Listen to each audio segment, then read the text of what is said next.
Yeah. Alright, chat, look, we're about to react to this little video real quick, and then we're gonna be on the game. Dab on him. Alright.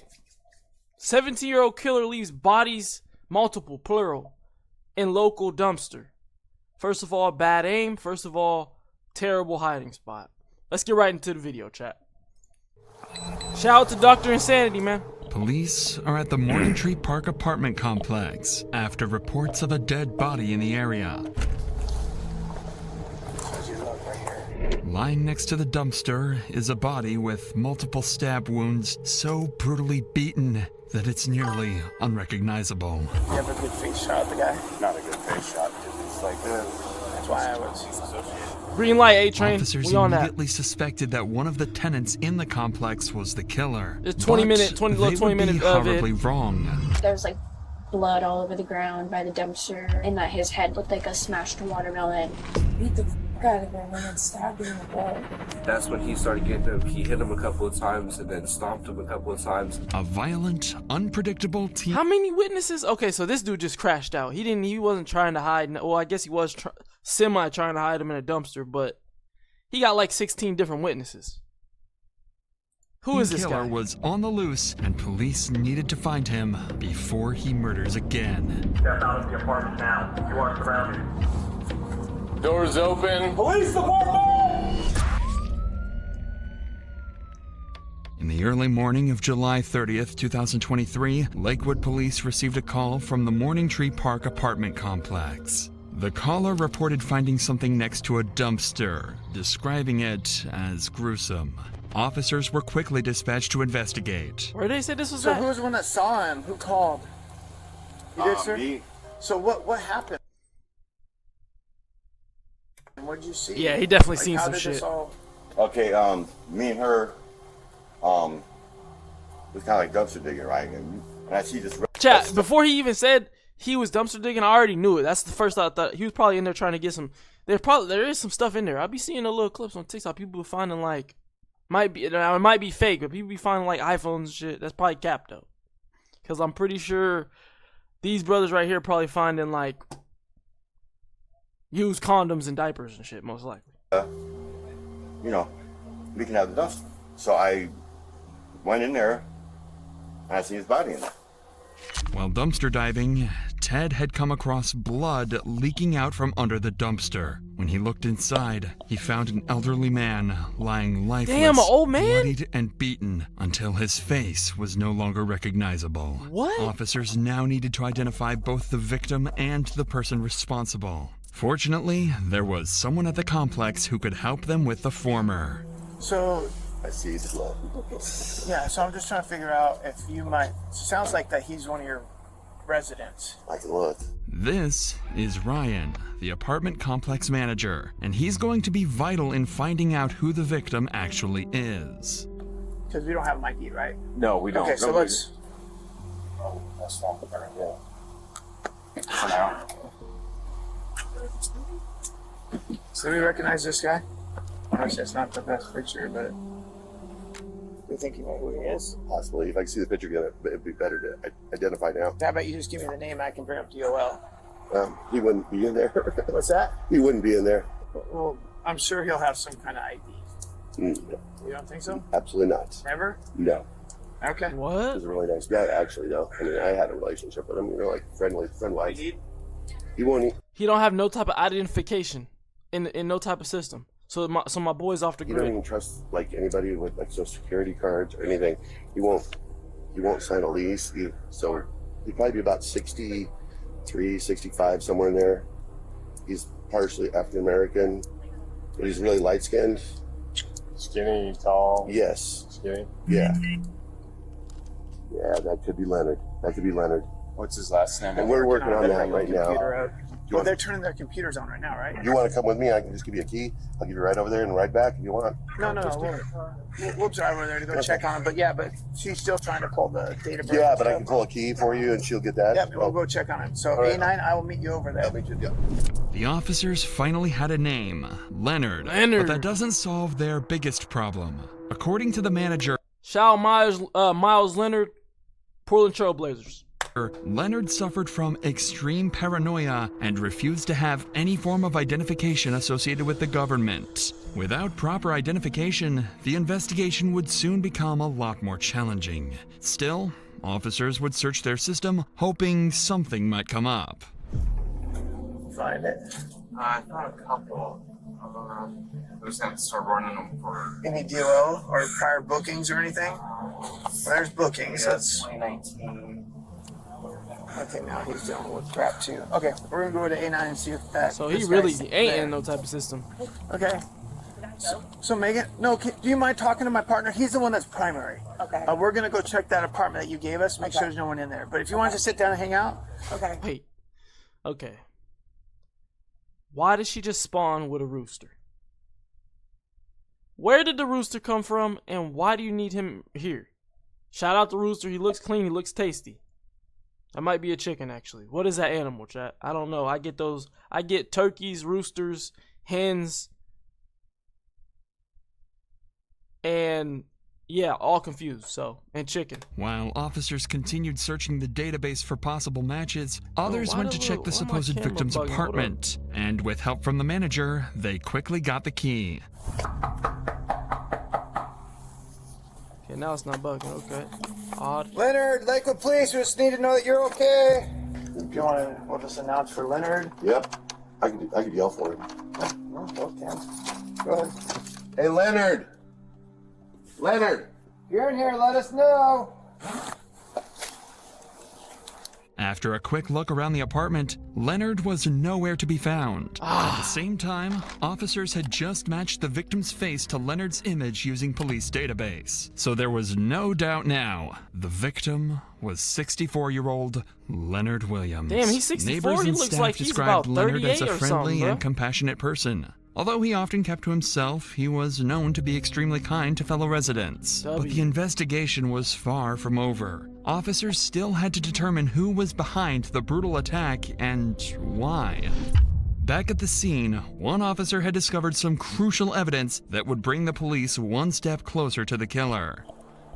Okay, so if you walk that way, and actually, obviously it's dark at that hour, but if you walk that route that you just said, and somebody happened to shine their lights into the dumpster area, you would see him laying there.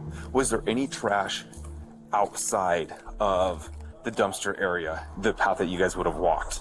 This officer just picked up on something crucial. The area around the dumpster was extremely messy, and blood was leaking from it. Any person would have easily spotted that, let alone an officer.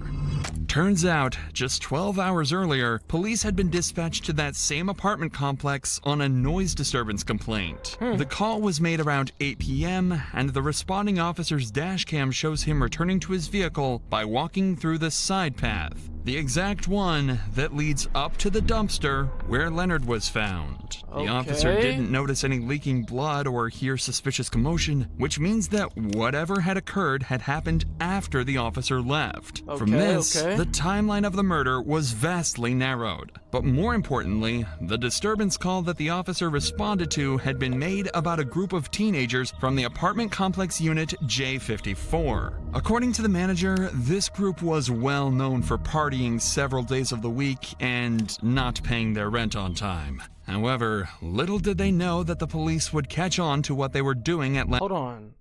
Partying several days a week? Gang, that's every day a week. You partying every night? Oh my gosh. It cannot be a safe environment. That's got to be an odd environment. That's got to be... Yeah, it go down there. This makes sense. last night's party and why there was a dead body just a few feet away from their apartment. As this was the only lead that police had, a search warrant for Unit J54 was issued, and officers quickly arrived at the residence looking for any signs of foul play. Get the manager in the room. Oh, there we go. Hey, Brittany, Lakewood Police. Anybody else inside here with you? Oh, Okay, come on, let's get over here for a second, okay? Who's all in here with you? just me and two people. Where are they at? I don't really know. What are their names? Jaden. Jaden and who? Jaden and Ty. Jaden and Ty, come on out. Come on out. Ty, come on out, Lakewood Police. Where's he at? It was still going slow. What's that? He went to the corner store. You went to the corner store? When officers arrived, Alina and Jaden were found inside the apartment. One of the teens, named Ty, seemed to have fled when officers arrived and was nowhere to be found in the unit. His friends claimed he went to the corner store to buy some snacks, but officers would soon discover that was a complete lie. Yeah. For now, though, officers decided to interview the group, unaware one of them was about to confess to the gruesome details of Leonard's murder. But before we continue, life can change in an instant. That's what happened in November 2021, when a father of two was tragically shot and killed while attending a pop-up party. Rest in and peace. someone else Rest in offered peace, man. Rest in 12 peace. you have WAD, in the WAD. apartment, suspecting they know more than they've let on. Okay. Not him? Yep. Do you know why we're here? Yeah. Well, you're not, so I'll make it clear to you, you're not in trouble right now, but you're a witness to something. And so we need to talk about that, okay? I wasn't. I got video. You can say I was a witness, and I understand, but when I heard what he did, I did not walk down the stairs for a reason. What did you hear that he did? I heard that he beat up this dude for really no reason. He said that Chubbs? Who the hell is Chubbs? Stepped to him, or the homeless guy asked for a cigarette. Or How well do you know him? Chubbs? Yeah. I've known him for like a month. So, did you know what happened here the other night? Yeah, what happened? Tell me a little bit about it. Chubbs had a little incident. I can't. You gotta. Chubbs had a little incident. Yeah. What was Chubb's incident? By the garbage can. Yeah. You don't know? Well, I know what happened already. Okay. Chubbs just would get mad, and people would say that he would do it, he wouldn't do it, and he'd just go on into do it. But So Chubbs definitely had an angry problem. yeah, when he's drunk, he would get very violent. Okay. He would be very unhappy. The next thing you know, Chubbs flies open the door, and he looks at me, and he's got this smile on his face. He's like, I'm so sorry, but I did something really bad, and I made a big mistake, and I really didn't mean to do it. And I go, what'd you do? And that's when his smile completely shut off. So I think he realized, like, he really just took some advice. And he's like, okay. Yeah, they probably, whenever you find a location of this Chubbs guy, go ahead and have all the Glocks out. Be prepared, because this brother might just go crazy. This is a psychopath. He was sitting here smiling, while he was confessing to, like, what does he think? Is this his form of Riz or something? No. L Chubbs an old man gang? Because he asked for a cigarette? Did he tell you how he killed him? How did he? He beat the fuck out of him and then stabbed him in the throat. Oh. This guy is laying down on the side of his face, like against this way. Mm-hmm. All you see is him, Chubbs is like down on the ground recording him, and then just starts kicking him like it's a joke. With these two new crucial statements, police now had two suspects at large, Chubbs and Ty, with their primary focus being on 17-year-old Brody Chubbs Brownell. According to Alina, Brody had 2 bottles of tequila and was also high on marijuana the previous night. To make matters worse, he had a reputation for getting violent when drunk. Yeah, I ain't gonna lie, At some bro. point, The people who be getting violent when they're drunk, bro, y'all just got some deeper issues, bro. Cause that it's just coming out when y'all get drunk. That's just some deeper problems y'all got going on with yourself. Me personally, I get off the little alcohol. I'm feeling good, bro. I'm chilling. I'm lit. Everything, every song hitting, bro. Like, y'all just start want to kill people and, like, bro, what? What are we talking about here? He briefly stepped outside the apartment like some and way happened to deeper cross paths issues, with Jack. Leonard in the parking lot. Leonard may have confronted him about the loud music, or, given his paranoia, he might have simply been talking to himself. Either way, Brody likely saw him as an easy target, and Leonard became the victim of his violent outburst. Alina was also the first to mention something even more disturbing. Brody had recorded the entire thing on Snapchat. Yeah, he he's filmed insane, himself bro. beating and stabbing Leonard to death, then sent the video to friends at the party.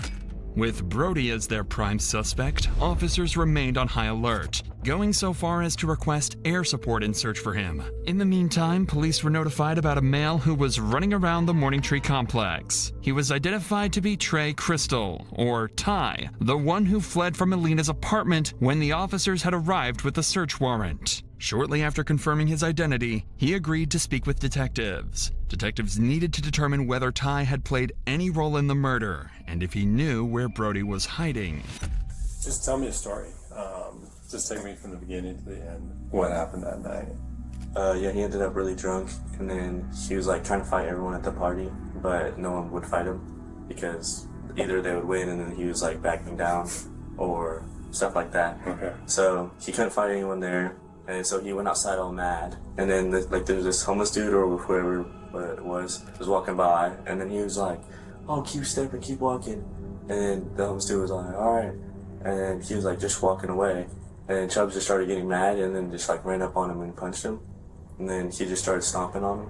After a minute or two, he went up inside. And then he like grabbed the knife and everyone was trying to stop him. But like he was kind of scary with the knife because he was really drunk. According to Ty, he fled the bro. apartment out of fear. Although Ty's statement aligned with those of other witnesses, police couldn't definitively rule him out due to his suspicious behavior.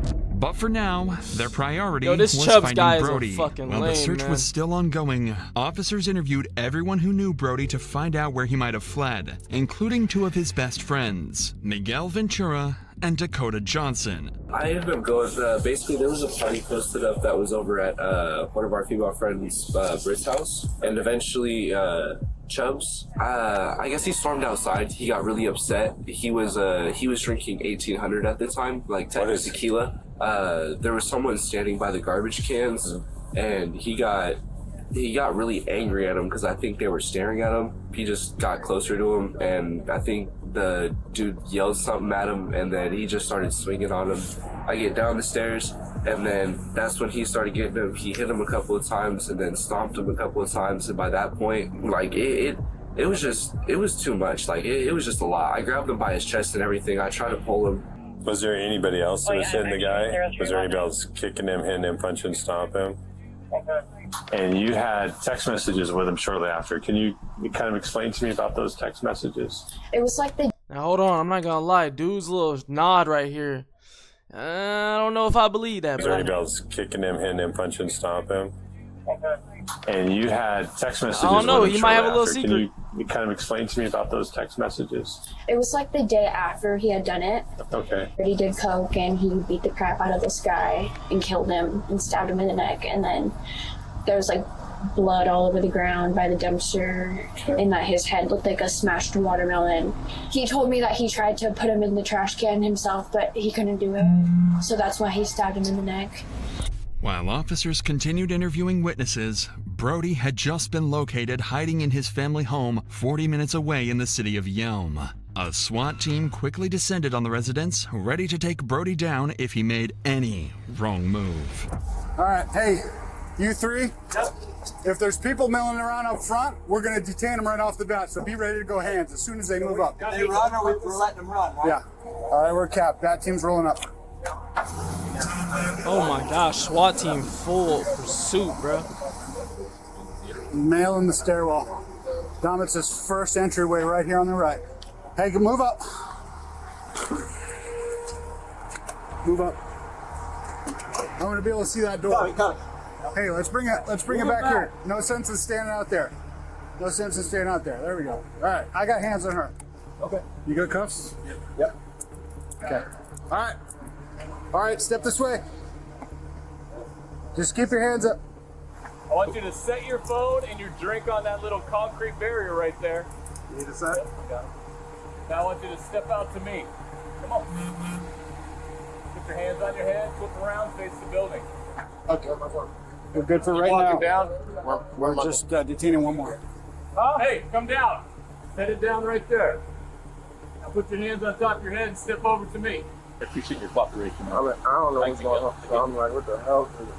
Brian and Jeff, the first two to come out, were Brody's friends, staying in the apartment with him. The two claimed they didn't have any knowledge of what was going on or why Brody was being arrested. The next one to come out was their primary target, Brody himself.